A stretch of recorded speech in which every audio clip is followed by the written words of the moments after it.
Hi, and welcome to CCC Connect. Talking today about identity. It's well known amongst many chiropractic leaders that what they call a lack of self-esteem is impacting the ability for most chiropractors to be as successful as they can be. But really, as a psychologist, we know that this really gets down more to a level of identity, who we believe that we are.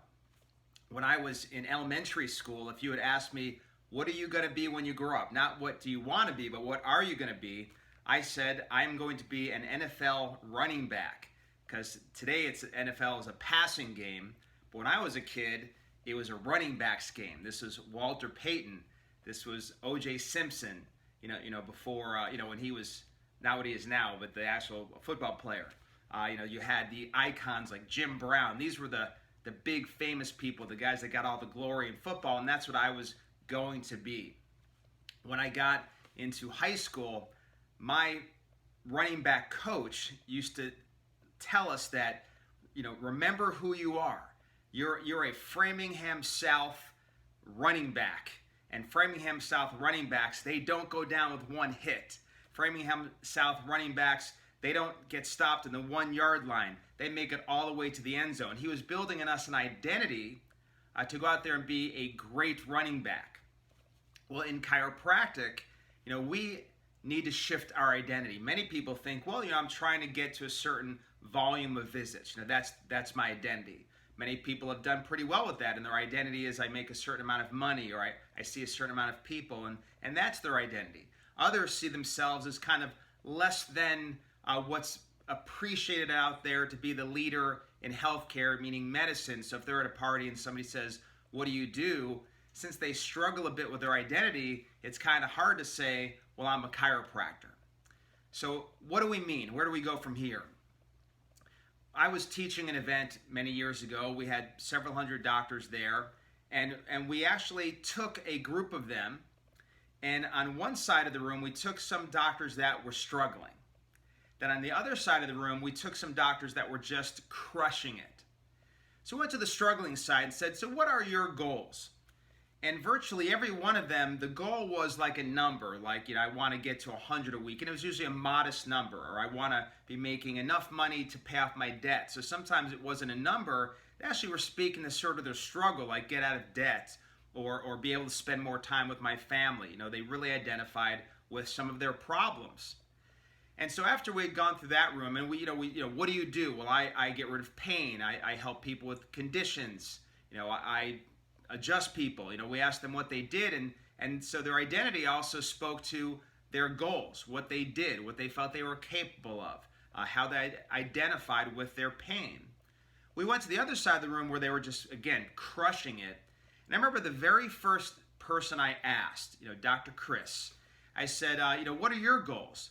Well, I want to have, and of course he just went off. I want to have, a 10,000 square foot building where we are seeing thousands of people a week, and then we want to spread out and have clinics all throughout, the greater Midwest. And he had, just this enormous vision. He really identified with this big vision. Then I said, what do you do? And he said, I save the world. So his identity was a world saver. He literally saw himself as a chiropractor, that he was a superhero. So what do we have to do next? We have to look at what are our goals. And based on our identity, that'll set our goals. We only can see ourselves getting so far if our identity is only so big. What do you see yourself as far as what you do? Do you adjust people? Do you get people out of pain? Or are you saving lives? Are you changing the world? Now, what's your vision? Is it to transform healthcare all throughout the community, the state, and even the nation, maybe even change the world?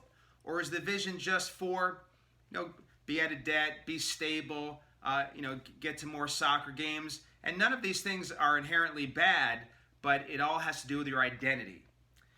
For those that just today are facing the realities of life, that you got to go and trying to figure out how to reach more new patients. Maybe you've got some financial issues. Maybe you're not getting referrals. Maybe just life isn't what you thought it would be. As a chiropractor, maybe you need a shift in identity.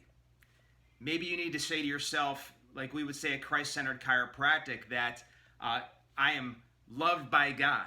I am more than a conqueror. I can do all things through Christ who gives me strength.